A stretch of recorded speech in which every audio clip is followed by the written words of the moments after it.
I'm talking today about HTML5 beyond the hype because we've been talking about HTML5 for quite a while, and it's been sold to us as this new flash and the new cool thing, and everything works, and then we try it out and it doesn't. And that's not a good experience. And I was basically having my technical talk, and then I got the title of this, and it's called Inspired Speaker Series, and I was like, shit, so I gotta be inspired somehow. So when we do get inspired, we go to the museum. We also feel intelligent when we do that, and we also feel that we're part of the upper class that goes for educational things. So I went to the Museum of the City of New York. It's quite a mouthful, but it was beautiful going through Central Park. And I was really lucky because there's this great exhibition there right now about I've Seen the Future. And it's about this man, Norman Bell Geddes. And he was an architect, a stage designer, a creator, a painter. He was like anything that is creative, and I'm very jealous of and I can't do. And he was also the guy who came up with all this streamlined stuff that we saw in 1950s sci-fi and 1960s sci-fi, like these cars. But what I liked about him the most was that he was not just a creator that comes up with these utopian things like, ooh, spectacles for your head that show you advertising in your self-driving car, or go to the mall and things like that. But he introduced things like he made house better. Like he tried to marry like vacuum cleaners with hair dryers, which probably will result in something like my hair. But it was just beautifully done that whatever he did was for making our day-to-day life easier, and not just for an elite out there that actually can afford the kind of stuff. So that annoys me about a lot of stuff in America being invented right now. For example, Tesla cars. Yes, we need electric cars. No, I don't have $250,000 to buy one. It should be a $10,000 car that everybody can afford, then it would make a difference. But that's the kind of thinking that we forgot about. And every time when there was a bad depression, like New York in the 30s, so the 1920s were awful, and then they come up with these really cool ideas what the future looked like. One of the things he did was the Futurama exhibition, which is like, I didn't know that the title came from that. It was in 1939, the World Exhibit here in New York. And that will show you what a city would look like in the 1960s. It didn't have any unwashed people and hairy people singing like happy peace things, so it was not right the right thing what the 60s turned out to be, but it was this really cool, futuristic thing to look at, and all the designs were gorgeous. And one big thing that he had were all these, like, it was all about public transport.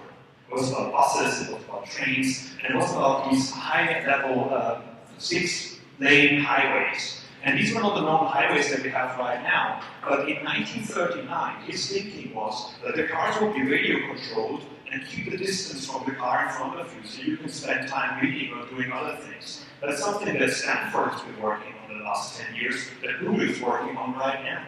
And also, all the lanes had a defined speed, so your car would go into it and automatically get the distance and go at a defined speed, so you didn't have to do anything. And it was really cleverly done. The whole message that he said was like, it's safe, secure, and fast. And if you remember, the 1980s had the same depression feeling, and after that, we came up with the internet. And that was a big thing, wasn't it? Like the information superhighway. That was the background word. I remember like 1969, 96, like 56K connection, like it almost looks like an image. Let's wait a bit more, like let's see what's coming here, this is awesome. And that's the way we served. I mean, it was once you knew that you put your foot between the numbers and the alphanumeric things, that you didn't fall down anymore, so that was good. But even then, and even the years after that, we just did not know what the internet was. People didn't realize that it's a World Wide Web that allows anybody to be a publisher. I worked in radio, and if you want to be in radio, you want to be famous, you either spend a lot of money, you find somebody who spends a lot of money on you, or you commit a crime. These are the three things how you can get onto radio. On the internet, you start a website. You start a GeoCities page. You start a blog. You start a Tumblr. Anybody is invited to become a maker. And that's the thing that we keep forgetting, that it should have replaced television. It could have replaced radio. But we still keep these things alive. And when I go to a website and tells me in the wrong country to see this content, I just want to strangle people. This is not right. This is not, especially when my connection in Europe is about 10 times faster than in America. And I'm like, I'm not allowed to see this streaming, whereas like I can stream it better. This is what the internet looked like. That is a 1993 illustration. This is a great CD-ROM that I found. Like, this is the internet, and I have no idea what's going on there. people still have that idea. They're like, what is it? Like, okay, we put our PDF on there. Like, every single restaurant page. What do I want from the restaurant? What's your address? Are you open? In the menu, what do I get? A great animation of video, how the place looks like, with music in the background, downloading for 10 minutes, and you have this small reporting without a telling, so I can't even click on it and call them. So we get excited about the web, putting content there, rather than using the web to communicate with people. Every client I work with, we're scared of things. What if people go away? What if people click on a link and go away from my website? If they had a great experience, they come back. This is what happens. The internet is there that you click from link to link. It's not there that you go somewhere and you get caught in it. That's a different thing. That's public transport in England. This is the World Wide Web. This is the connectivity during a period of 48 hours. This is where it's blinking. The more warm it gets, the more action is happening. So it's basically the IPv6 connections that are going on. Interestingly enough, India is one of the most connected places. Which is, when you go there, you see the connections there, it's like, yes, it's a connection, but not really one. But there's lots of dark spots, and that's annoying, and that annoys me the most. Especially out in Canada, it's really bizarre. And this is what we want to change. This is what should happen. Everywhere where there's no dot there, there's people who can create. There's people who have ideas. There's people who have voices. There's people who have governments that they want to complain about. And people should be allowed to do that. But we can't right now. Because the internet is growing into mobile space. And the mobile space means you have to have a very expensive phone to be part of that. And that's something that we wanted to change. There's no need to have a phone that's $1,500 to go online. And that's what an iPhone costs in Brazil. You think about these things that we get a contract here, but for them, it's like, when I was in Sao Paulo, the cab driver would not start at the hotel if I had my phone out. He basically said, put your phone away or we're going to get shot on the first red light. This is how expensive they are. This is how much of an investment they are there. And we just see these things as something throw away. And we're going backwards with this. It was the other day when I went to instruct what's the book for unicorn-proof cookies, as you do. And instead of the website, it asked me do you want to download our app, our unicorn-proof app? So in terms of SEO, they really made an app for everything you search for, which is hilarious because it could be very, very bad for them as well. But I don't get this. I don't get this because what is happening here? Thank you for typing in the URL to get to the content that you wanted to go to. Please go to a marketplace where you log in, give your credit card details, download a 12 meg application so you find the content that is already on this page. Because we want to show you advertisement and we want to control you and we want to be in your app. Apps don't scale. Like when the web came out, I was happy that I didn't have to put CD-ROMs in there to install software or floppy disks. And now we do the same thing on mobile space as well. I'm quite sure I can take all of your mobiles right now. You have about 100 apps each, and you're using 5 of them. And you download 12 meg, you had a lot of traffic. Now imagine being in a country where 12 meg download costs you $40. And how annoyed you are when this thing updates every 2 weeks because you have to show you ad in it. So that's the kind of model that just drives me nuts. Like, no, I don't want your app. I came through a URL, I clicked through a URL in an email. This should tell you I don't want your app.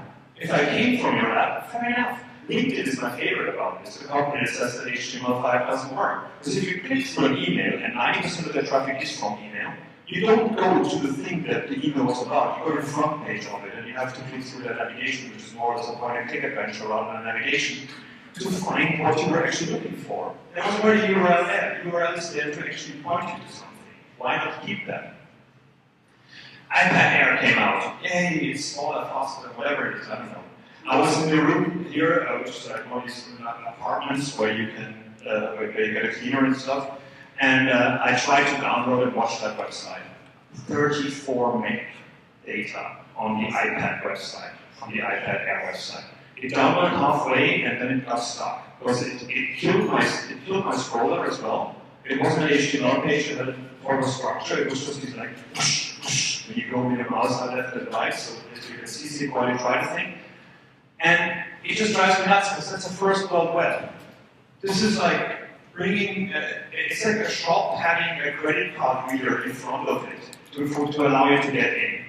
Because if I have to download 34 meg to see about a certain product, that's just not right. Just because we have it, we shouldn't be using it. The web is flexible. We should be starting slower, smaller. Trent Walton yesterday talked about this as well, scroll hijacking, about these swooshy pages that go left and right when you scroll down. And he basically said there comes a time in every URL's life where it needs to decide whether it wants to be a PowerPoint, a movie, or an actual website. And we put movies in HTML right now on the web. These things are not websites. There's no links in there, there's nothing I can click, there's nothing I can scroll in, nothing of the functionality that the browser gives me, like really cool stuff like bookmarking, printing, translating, all these really cool things are being turned off for shiny animations and images. This could be a video, and a video with a play button and a stop button would probably be a better interface for that. But because we use only tablets and we use only MacBook Pros to actually do our stuff with, we don't see that problem that our end users have. So in Mozilla, we dream of better things. A lot of people compare us to like Google, compare us to Adobe, compare us to Microsoft. That's fine, but we're a non-for-profit organization. Our job is to keep the web open. We made ourselves a non-for-profit organization, so we cannot be killed. Because Netscape was the original people from Mozilla were Netscape, they got killed by Microsoft, brutally. And Microsoft paid dearly for it in court as well. So we wanted to be sure that there's an independent player that is basically a free open software player in the mobile space and in the browser space. And in the browser space, we showed with Firefox that you can release a browser that's open source and it's as good as a commercial product.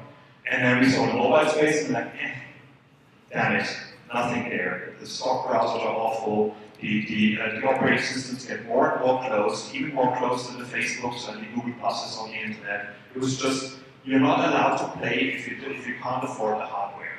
When developers, web developers come up to me and say like, oh, I can't do that software because I don't have the phone yet, then we've done something wrong. I never knew what my end users have. I don't care. I write my code that it adapts itself to the experience of the end user. And this is the cool thing about web code. But people nowadays, oh, I need a phone first, then I can start writing some app. Awesome. No, these things change every half year. So you write an app for this phone, and in the next half year you have to rewrite it from scratch. How is that innovation? How is that creative? This is basically going back in time what we're doing here. So, FirefoxOS is pure HTML5.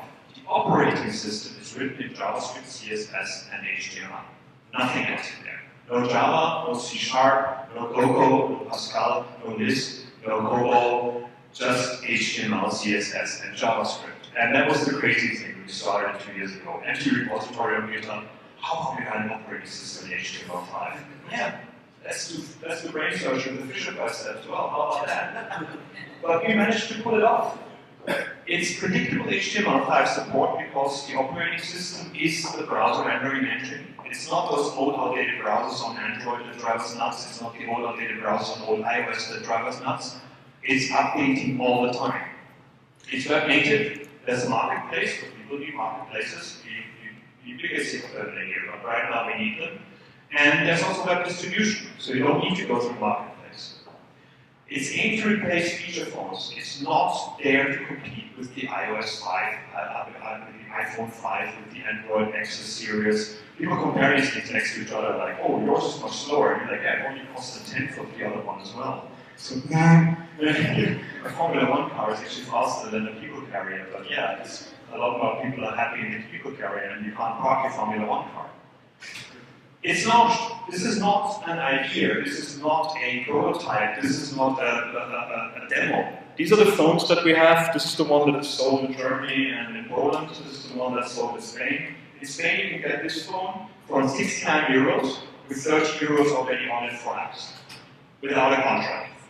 So basically, if you have kids and you want to give them a phone that they can drop down the toilet without you getting really annoyed, that's a good plan.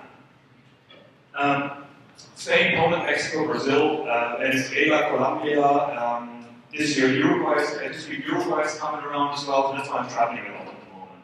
And it's so cool to go into these markets, to learn how people in Brazil use phones, to learn how people in Colombia use phones, to find out entrepreneurs that can actually start a company because they now have a web-enabled phone that they didn't have before. They could send emails, they could send text messages and pay Snake, and that's all they could. And it's fiercely affordable, 70 euro phones with 30 euro app voucher, no credit card needed. So to buy and sell applications, your end users don't need a credit card, which is a big barrier. We don't realize that, but actually it is. My brother in Germany doesn't have a credit card. I have a British credit card, which is chip and pin, and people are like, oh no, that's a secure thing, we don't want that, we just want the one with the stripe on it.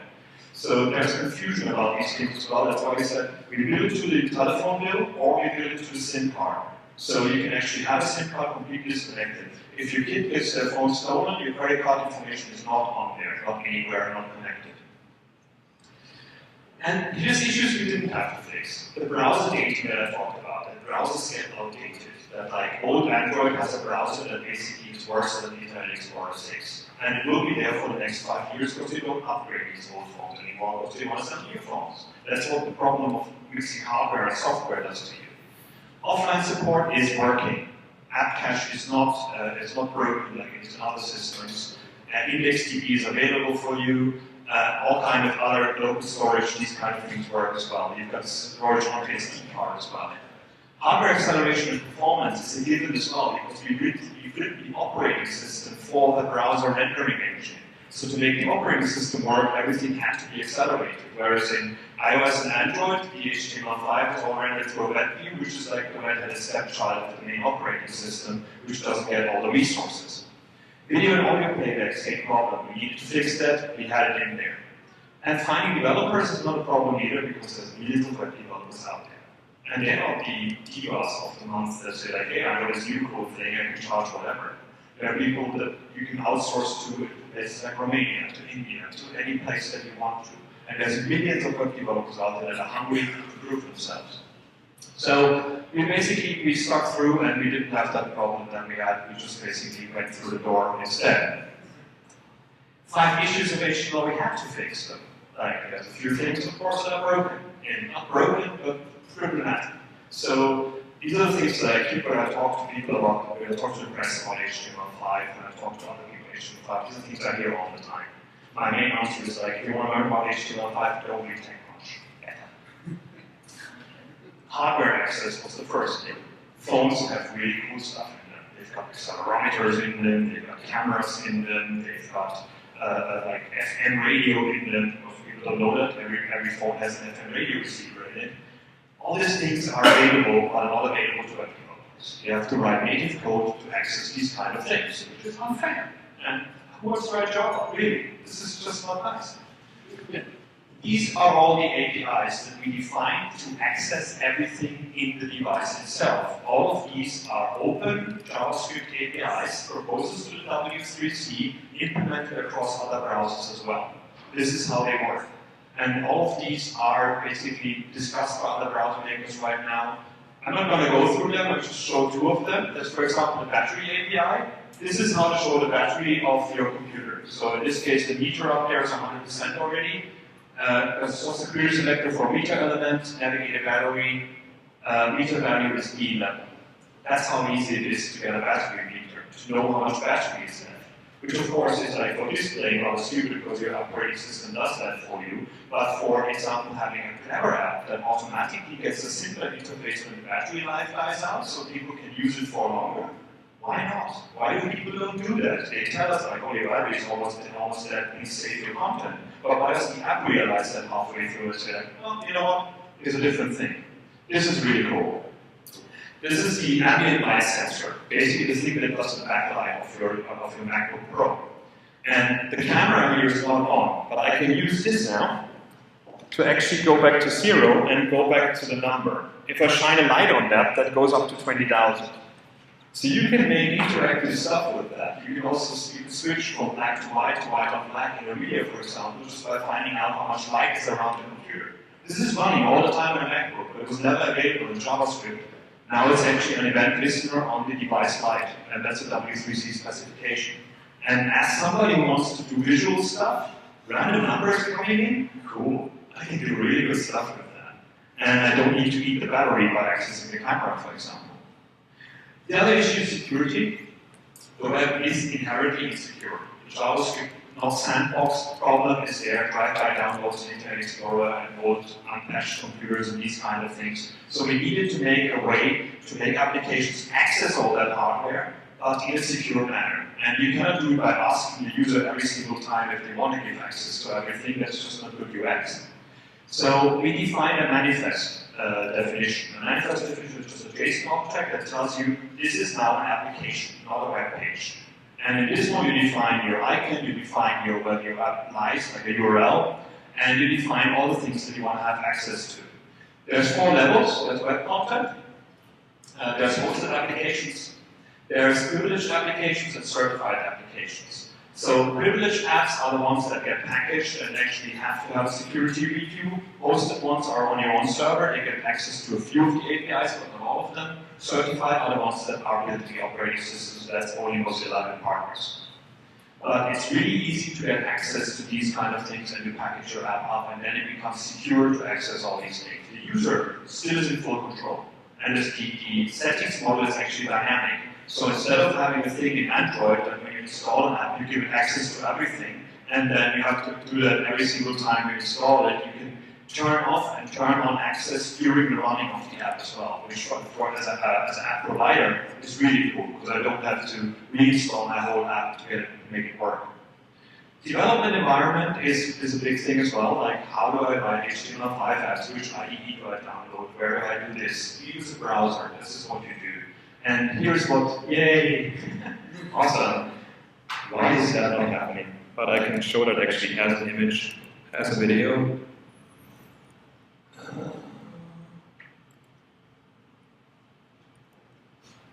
That is weird. There you go. So this is basically a Firefox running with a FirefoxOS phone. So you have the app manager, you actually connect the phone shows up, and you can actually start connecting to the phone, say yes, I want to connect, and then you got the applications on your hard drive. These are just HTML pages with a manifest file. You install this, it's installed on the phone, you can actually start playing with it. You also can use an app that is on the web, like a URL, and you can install this one directly onto the phone with that one as well, so you don't have to type it into your phone every time when it's, for example, on your URL. You have the full control that you have in the browser as well. So the apps can be actually changed and edited while they're running. So you don't have to repackage them. You don't have to set them up again. You don't have to build them. You can actually play with them while they're actually running in the phone itself.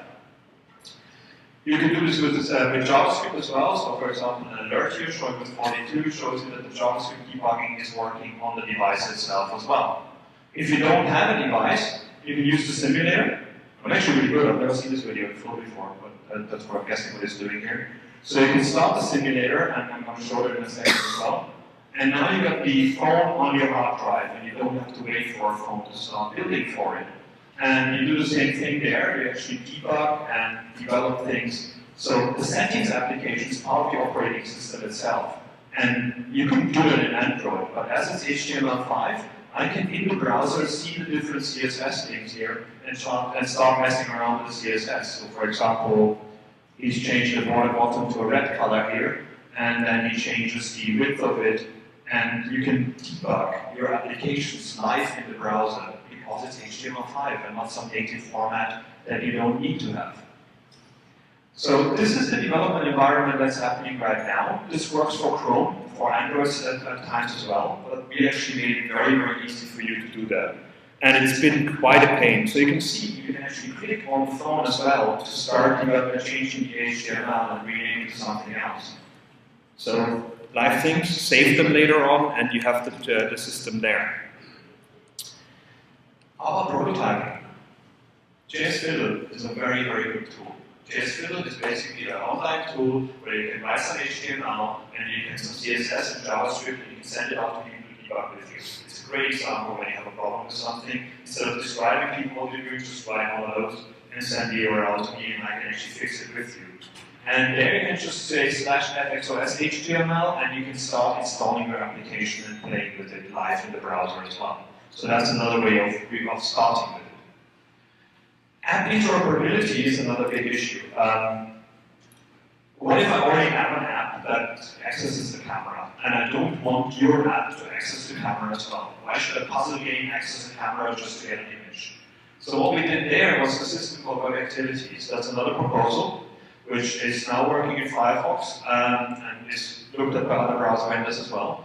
And you've got things like configure, open, pick, record, dial, and so on and so forth. So it's activities. It's not access to the camera, it's not access to the dial. If you want to do a telephone call, and you could ask for access to the telephone, which is of course a big security problem, or you can send a telephone number. The phone would go to the dialer app. The user calls the number, hangs up, it goes back to your application, it gives you an object telling you which telephone number was called and how long it took. So you have a full round trip, not just like a teledomain where you go to the dialer and you have to go back to your app. So that way, your application can register itself as the next phone application, as the next image application, and so on and so forth. So you have an ecosystem of apps on your phone. This is how it works. You use activity, pick, and you just give it the MIME type of an image, and then it says like, do you want to give it a wallpaper, a gallery, or do you want to use the camera? My app just wants to have an image. I don't care where it comes from. It can come from the camera, it can come from your hard drive. I really don't care, I just want to have an image. And this is why the user is still fully in control. That's why you don't need permissions models there, that's why you don't need to package your app when you use that. And once the photo is in, it becomes a blob, and you can use it directly in JavaScript again as well. This works on Android as well. So if you have Firefox installed on your Android, if you have an old Android, please do that because it makes an old Android useful. Or Chrome, Opera. It's all Opera as well, that's fine. But Chrome is not available for old Androids, which is probably nice. App distribution, findability. Big thing, like how do people find my app? How do I get my app listed? How many people do I have to bribe to write good reviews to show up on the main thing? You can install an app with this line of code on the web. So if you have a successful website and you build an app and you want people to install your app, this is the JavaScript you have to write and have an installer. No need to list it in the marketplace, no need to go anywhere else, this is how you can do it. And a dynamic app search, which is something I'm going to show live now because the video is part again. So, tools, web developer, FirefoxOS simulator. Let's start that one. And this is what it looks like. Yay, we've got a FirefoxOS here. Now, if I want to know about a band, if I want to listen to some music, if I want to watch a movie, what do I need to know? The name of the application. Why? Let's try Gravity, the movie that I watched yesterday, which is awesome. It finds Gravity, the website of the movie, it finds IMDb, it finds Fandango, it finds Rotten Tomatoes, Facebook, all the things that have to do with movies. I type in New York Yankees, whatever that is. Yankees. I got the Yankee logo in the background, I got their website, I get ISBN, I get baseball news. I didn't even know it was a baseball team, now I know. I can type in bands. I can say, like, let's do a good band, Bad Religion. Band photo, Groove Shark to listen to them, YouTube, SoundCloud. I click on the app, it does the search for me. I don't need to start the app, install it, give my credit card details, then type in Bad Religion again. It just does a search for Bad Religion, and it found Def Jam Recordings Bad Religion. I can click on that, start listening to the song. If I like the application, I can go back to it, do a long click on it, and install it to my computer, and to my phone. And then I've got my SoundCloud now installed here. This is how simple app searching and app installing and app finding is. This is HTML5. We've done that for years. We spent lots of money on Google search engine optimization. Why should we not have that in the app world? And this is what we did with that. So users don't need to know the name of your application. You don't need to spend money on getting the name of your application. No, you just write an application. Get it now. That's out. That's life. You can do that right now. Make millions of dollars, have happy and babies, and everything with it. Please do. What's next? What's cooking? Mozilla bring web components. Right now, the operating system and the apps that the demo apps that you can download are written in JavaScript, HTML, CSS, and you need to know how these things work to use them, which is not good enough because a lot of developers just want to have like, crack that in. Yeah, okay. This is called Mozilla Brick, and you would have, for example, a tag called xFlipbox with the text in there, and then it becomes a flipbox that animates automatically to the left and right. The big thing about this, though, is that it's not only a JavaScript that does that, but it's a web component, which means, okay, this is very technical. When the browser is busy 60 times a second painting something on the screen, it's totally busy with that, and it's totally good at that. It's totally good at that. And then we come up with JavaScript and we say, like, can you do this, and we poke it in the side, and then the browser says, I'm busy here, I don't want to do this. And that's how we get slow interfaces. With web components, you actually build the JavaScript, HTML, and CSS that becomes part of the rendering flow. So in these 60 times a second, it already does your stuff. So you don't do it on top of what the browser is doing already, you do it with the browser.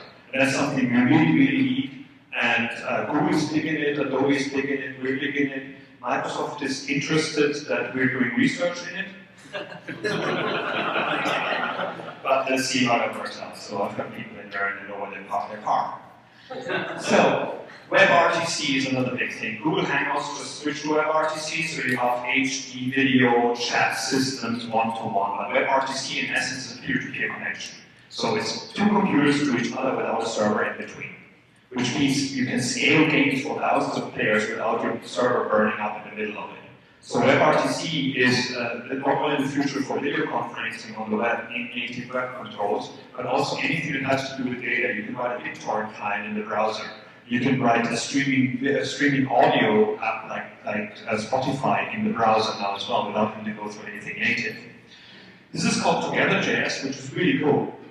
It's a JavaScript that you just put on the page, and then you can make people connect to your page with audio chat, with actually having their own cursor to play with each other and teach each other things. So we've got an example where we have Mozilla Thimble, which teaches people HTML, and you can see people with Together.js having two different cursors playing with each other and saying like, okay, if you change this here, you see this is the difference. So expert systems, help systems, all these things work now without Flash, without Java. They just work in the browser with one single include of JavaScript. And it's not going through Mozilla servers because it's using WebRTC. It basically is only those two computers in the mix and no big company or state organization listening in between. Okay. Mozilla App Maker is a thing that's really cooking, and that's another bit I'm going to show you right now. This is basically taking the idea of GeoCities to the app space. So, you want to build an app? Okay, press a button to build an app. Let's make a new app, not the old one that I had. You can have, for example, a counter here. Let's make it cooler, let's make fireworks. And then you have a button, and every time you click it, it shoots a firework. You can also have a metronome that you can put on there. And where do I put it? Okay, it's pre-alpha and everything, fair enough. Okay, how about we want to do something cooler? Let's have a shutter there. Click on the shutter. I click on the shutter, it asks me for access to my camera. I actually do a freeze and I've got my picture in there. I can have a selector, I can have a pie chart, I can have all these things. All of these things here are web components. So they're reusable across Chrome OS, across Safari, across Firefox. You can have a chat window that you can put in there. Now, your app's done. What can you do? You can actually say publish. It publishes it. You've got a URL. You can click that URL.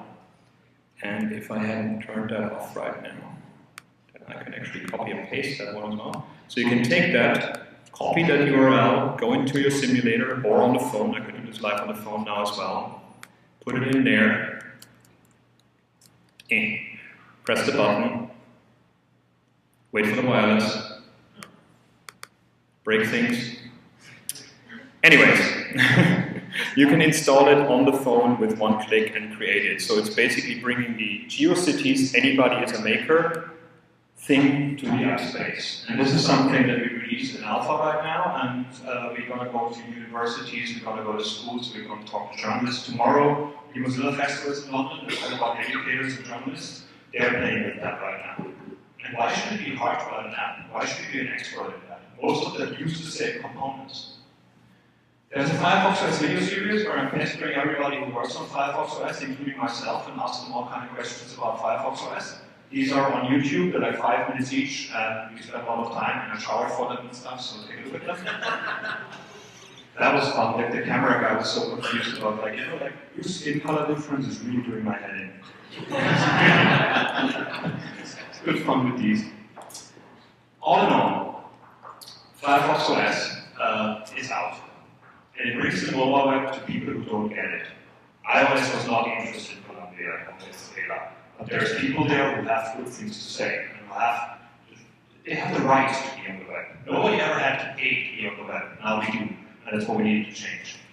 All of its parts are open and available for other players. You can build FirefoxOS on any platform you want. The operating system is free. It's a Linux core that's the same as firing Android, but we put the Java out. You can flash it onto tablets. I see people putting Raspberry Pis. It works everywhere. But we only support a few phones because that's what we want to do. We solved our HTML5 issues by building it with iOS in it. I mean, aim high. Don't be like, oh, I want to do like a rotating 3D logo on HTML5. No, I want to build an operating system. Why not? It's time to demand the same from others who promise us more. When the iPhone came out, Steve Jobs went on stage and said, there's no SDK. This is the web, and this is the web over the phone. Not anymore. Why not? This is the question we should be asking them every single time they say something about this. And that's all I had, so thanks very much.